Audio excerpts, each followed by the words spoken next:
ஏ சாமி வா கிரிக்கெட் விளையாடலாம். பகவானே இதுவரை நம்மள குமுறு குமுறி வீட்டு வேலை பார்க்க வச்சாங்க. இப்பதான் முதல்ல விளையாட கூப்பிடுறாங்க. வாங்க போய் ரிலாக்ஸ் பண்ணலாம் வாங்க. நான் பேட்டிங்கா பவுலிங்கா? நீதான்டா ஸ்டம்ப்.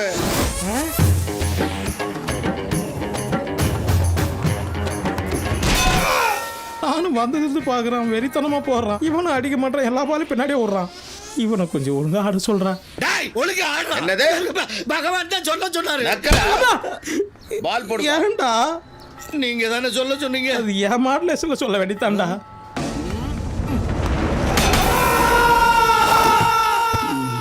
நீங்க யாரு? நீ வாங்குனது சாம்பிள் தான். நம்ம அடி எப்படி இருக்குன்னு இவன்ல கேட்டு தெரிஞ்சுக்க. நான் சொல்றேன். என்ன மாப்பு போடுறீங்க? பட்டையா போடாதீங்க, அவங்களுக்கு பிடிக்காது. கிராஸ்ல போடுங்க. பக்தா, எல்லாரும் வஜ்ர புஜகாஸ்தானத்தில் இருக்கானுங்க. கண்ணு தர 58 செகண்ட் ஆகும். அந்த கேப்ல ஓடிடலாம் வா. வேண்டாம் பகவான, பிடிச்சிருவாங்க. பகவான நம்பு, எனக்கு எல்லாம் தெரியும்டா. அவங்களை பத்தி உங்களுக்கு தெரியல. ஏற்கனவே 5 செகண்ட் ஆயிடுச்சு, சீக்கிரமா போலாம். அப்ப நான் போறேன். போயிட்டு வரேன்னு சொல்லு.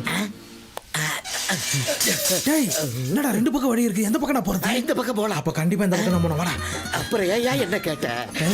நெல்லு என்னடா உண்மையான சந்தர்ப்பம். அவங்களே எழுதி வச்சிருக்காங்க. வா அந்த பக்கம் போயிடலாம். டேய், அது நம்மள பிடிக்க வச்சுக்கிற டிராப்டா. பகவான நம்பு, ஃபாலோ மீ, கம் ஆன். ஓ ஐயோ, மெயின் டோர் வந்துட்டோம்னு நினைக்கிறேன்.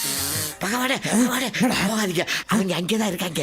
எப்படிடா சொல்ற? அவங்க துணியை பூரா நான் தானே துவைக்கிறேன். எனக்கு தெரியாதா சோப்பு வாசம்? வாங்க மாடி மேல ஏறி போய் கங்கையில குதிச்சு தப்பிச்சிடலாம். டேய், ஏன் ஞான திஷ்டில சொல்றேன்.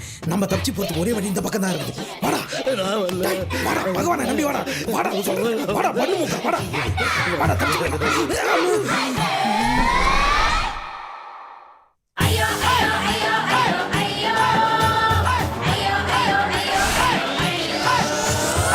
ப்ளீஸ், இந்த ஒரே ஒரு தடவை எனக்கு சான்ஸ் கொடுங்க. ஏன்டா எத்தனை தடவை படிச்சு சொன்னேன். இதெல்லாம் ஞான திருஷ்டி வேற.